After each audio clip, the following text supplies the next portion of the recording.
It was a crisp autumn evening in London, the kind where the city lights twinkled like distant stars against the encroaching dusk.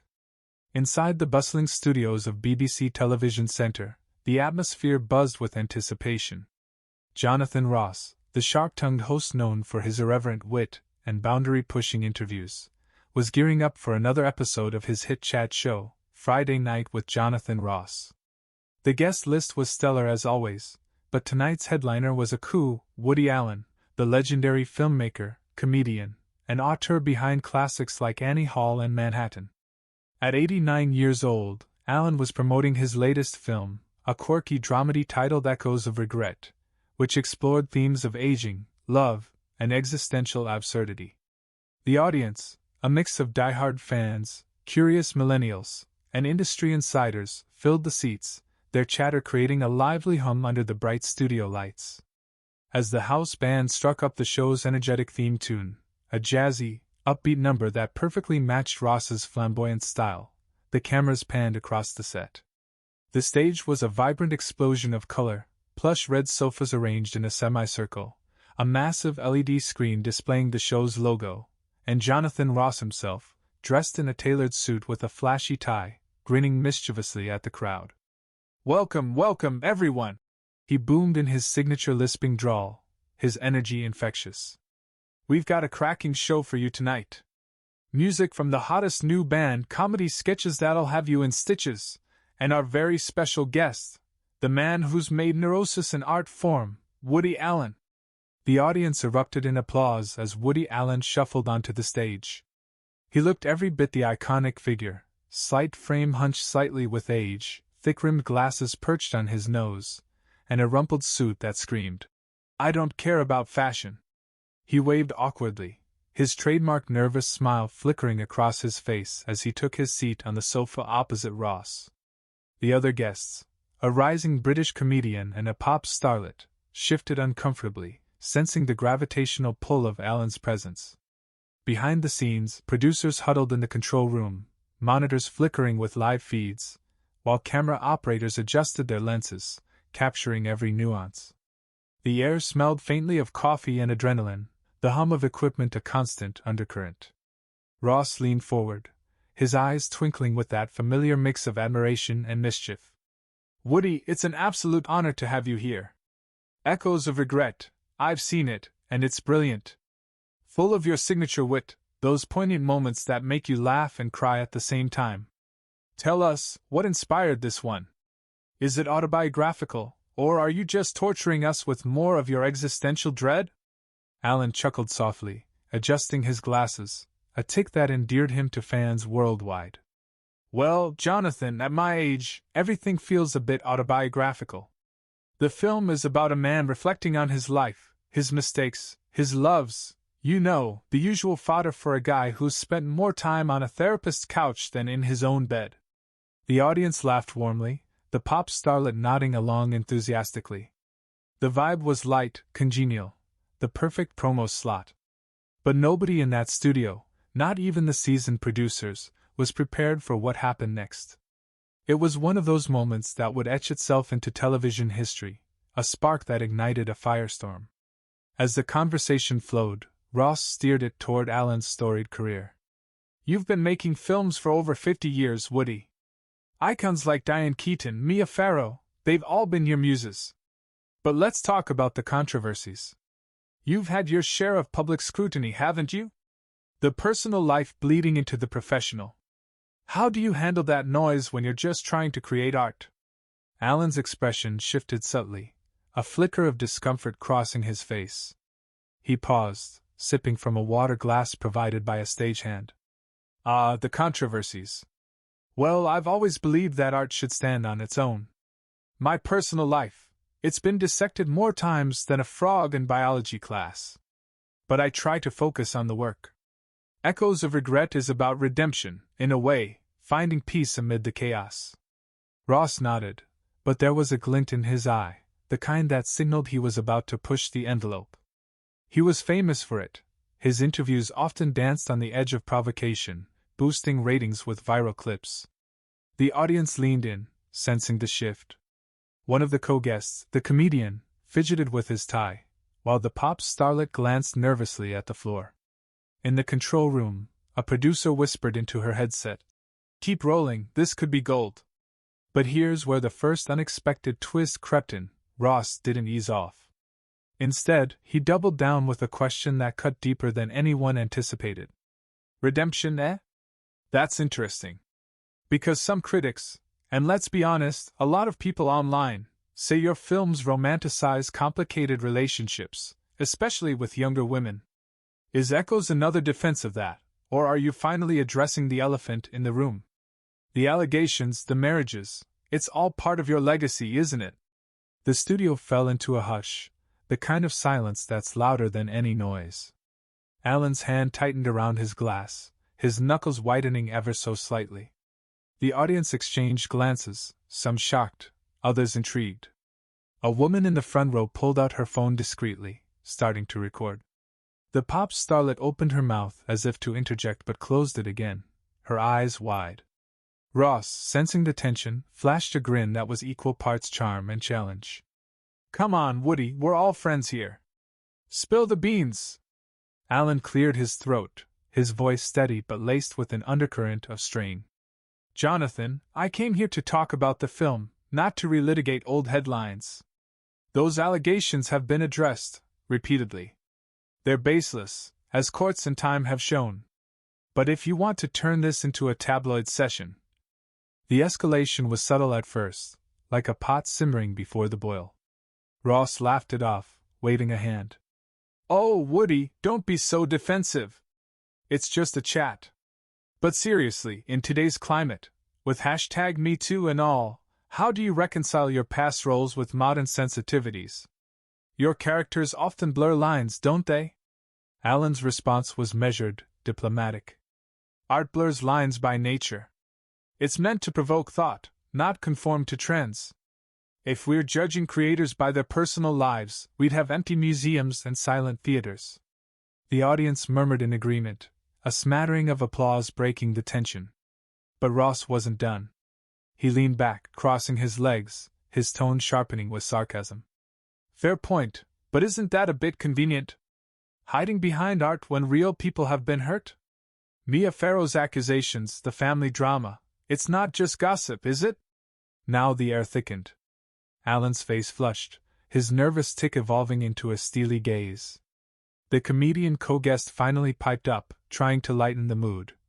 "Hey, Jonathan, maybe we can talk about Woody's jazz band instead? I hear he's a mean clarinet player." The pop starlet giggled nervously, but it fell flat. In the wings, a producer signaled frantically to the floor manager, who hovered uncertainly. The cameras zoomed in, capturing the beads of sweat on Ross's forehead, the way Alan's foot tapped impatiently against the carpet. What nobody knew yet, and this was the hook that would keep viewers glued, was that Alan had a breaking point, one forged from decades of scrutiny. As the segment pushed on, Ross tossed in another jab. "Come on, admit it, your films have a pattern. Older man, younger woman. Is that inspiration or autobiography?" The audience gasped audibly now, a ripple of discomfort spreading. A man in the back row whispered to his companion, "This is getting intense." And just when it seemed like Alan might brush it off again, he didn't. Instead, he set down his glass with a deliberate clink, his voice dropping to a quiet intensity that silenced the room. "Jonathan," Alan said, his words measured like a script he'd rehearsed in his mind 1,000 times. "You're crossing a line here. This isn't an interview, it's an ambush. And if you think dragging up painful, debunked stories will make for good TV..." The studio held its breath. Would Alan walk? Would Ross backpedal? The tension was palpable, a powder keg waiting for the match. Little did they know, the real explosion was just moments away, a twist involving a personal revelation that would turn the tables and leave everyone reeling. But that's for the next beat. For now, the spark had ignited, and the fire was spreading. The studio lights seemed to burn hotter now, casting stark shadows across the Friday night with Jonathan Ross set. Woody Allen's words hung in the air like a storm cloud, his accusation of an ambush slicing through the tension. Jonathan Ross, ever the showman, leaned back in his chair, his grin faltering for a split second before he recovered with a theatrical chuckle. "Oh, Woody, come now, it's just a lively chat. No ambushes here," he said, spreading his arms wide as if to embrace the audience. But the crowd wasn't buying it entirely. Some clapped hesitantly, others whispered to their neighbors, their eyes darting between Ross and Alan. A woman in the third row clutched her phone, still recording, her thumb hovering over the share button. In the control room, a producer hissed into her headset, "Keep the cameras tight on them, this is going viral." Alan adjusted his glasses, his fingers trembling slightly, betraying the calm he was trying to project. His voice, though soft, carried a weight that made the studio feel smaller, more intimate. "Jonathan, I've been in this business long enough to know when someone's fishing for a headline. You want a reaction? Fine. But you're not going to get a circus act out of me." The audience let out a collective murmur, a mix of awe and unease. The pop starlet, seated to Alan's left, shifted uncomfortably, her sequined dress catching the light as she glanced at the comedian for support. The comedian, clearly out of his depth, tried to interject again. "Hey, let's talk about Annie Hall, that's a classic, right?" But his voice was drowned out by the growing intensity between the two main players. Ross, sensing the moment slipping, leaned forward, his tone dripping with mock sincerity. "Woody, no one's asking for a circus. But you're a public figure, and your work invites questions. Let's talk about echoes of regret. The lead character, older guy, younger love interest, wrestling with his past. It feels personal. Are you dodging accountability by wrapping it in fiction?" The question landed like a grenade, and the audience gasped audibly. A man in the back row muttered, "He didn't just say that," while a camera operator swiveled to capture Alan's reaction. The floor manager, a wiry man in a headset, hovered near the stage, unsure whether to signal a commercial break. Alan's face tightened, his eyes narrowing behind his glasses. For a moment, it seemed he might retreat into his usual self-deprecating humor, but something shifted. He sat up straighter, his voice dropping to a low, deliberate cadence. "You know, Jonathan, I came here to talk about art, about a film that took 2 years of my life to make. But you're not interested in that. You're interested in dragging up 30-year-old gossip, in twisting my work into something it's not. Do you think that makes you clever? Or does it just make you cruel?" The studio fell deathly silent. The pop starlet's jaw dropped slightly, and the comedian's forced grin froze on his face. In the control room, a producer whispered, "Oh, we're in it now." The audience was riveted, some leaned forward, others sat back, as if bracing for impact. A young woman in the front row wiped a tear from her eye, moved by Alan's raw vulnerability. Ross, however, wasn't ready to let go. He tilted his head, his smile now more predatory than playful. "Cruel? Come on, Woody, I'm just asking what everyone's thinking. Your films, your life, they're intertwined. You've said so yourself. So why shy away from the tough questions? Isn't that what art's about, facing the truth?" That was the moment the simmer turned to a boil. Alan set his water glass down with a sharp clink, the sound cutting through the studio like a gunshot. He leaned forward, his voice steady but laced with a quiet fury. "The truth, Jonathan? The truth is I've spent decades creating stories that make people laugh, cry, think. I've poured my soul into my work, and yes, my life's been messy, whose hasn't? But I don't owe you, or anyone, a public confessional. You want to talk about accountability? How about holding yourself accountable for turning a conversation into a witch hunt?" The audience erupted, not in applause, but in a chaotic mix of gasps, cheers, and murmurs. A man shouted, "Tell him, Woody!" while another shook his head, clearly siding with Ross. The pop starlet finally spoke up, her voice shaky. Maybe we can talk about the film's music? It's got a great soundtrack." But her attempt at deflection was lost in the chaos. Ross, visibly rattled but still playing to the crowd, raised his hands as if to calm the storm. All right, let's not get heated. Woody, I respect your passion, but—" "No," Alan interrupted, his voice cutting through like a blade. "You don't get to pivot now. You wanted a reaction, you got one. But let me make this clear. My films aren't apologies or defenses. They're stories. And if you can't see the difference, that's your failure, not mine. He stood abruptly, his slight frame commanding the room in a way that belied his age. The audience gasped again, some rising to their feet. The comedian muttered, "Oh, bloody hell," under his breath, while the pop starlet looked like she wanted to disappear into the sofa. In the control room, pandemonium broke out. "He's walking! He's walking!" a producer shouted, as camera operators scrambled to follow Alan. The floor manager signaled frantically for a commercial break, but the director barked, "Stay live! This is gold!" Ross, for the first time, looked genuinely unsettled, his charm cracking under the weight of Alan's rebuke. "Woody, come on, sit down, let's talk this out," he called, but Alan was already moving toward the edge of the stage, his steps deliberate, his head held high. And then came the twist, a moment so unexpected it would dominate social media for weeks. As Alan reached the wings, he paused, turning back to face the audience. The cameras zoomed in, capturing the fire in his eyes, the tremor in his hands.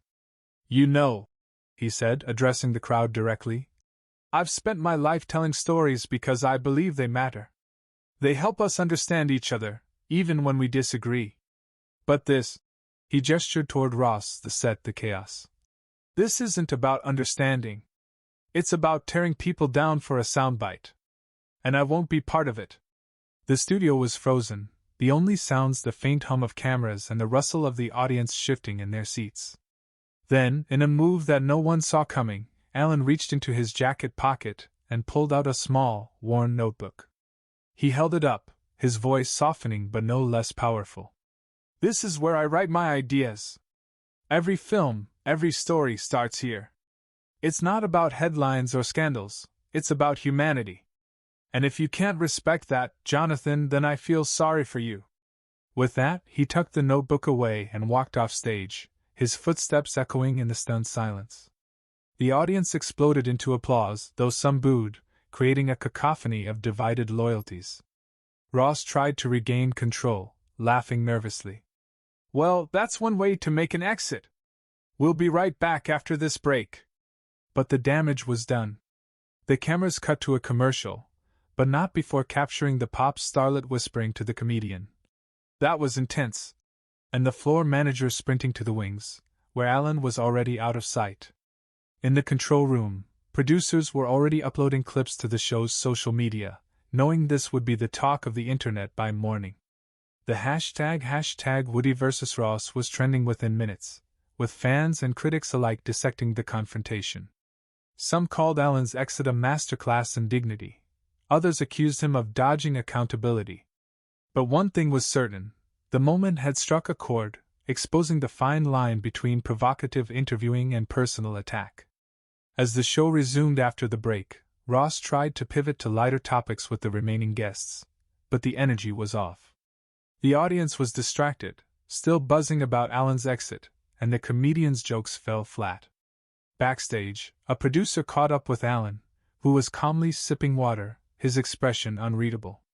"Mr. Allen, are you okay?" she asked. He smiled faintly, adjusting his glasses.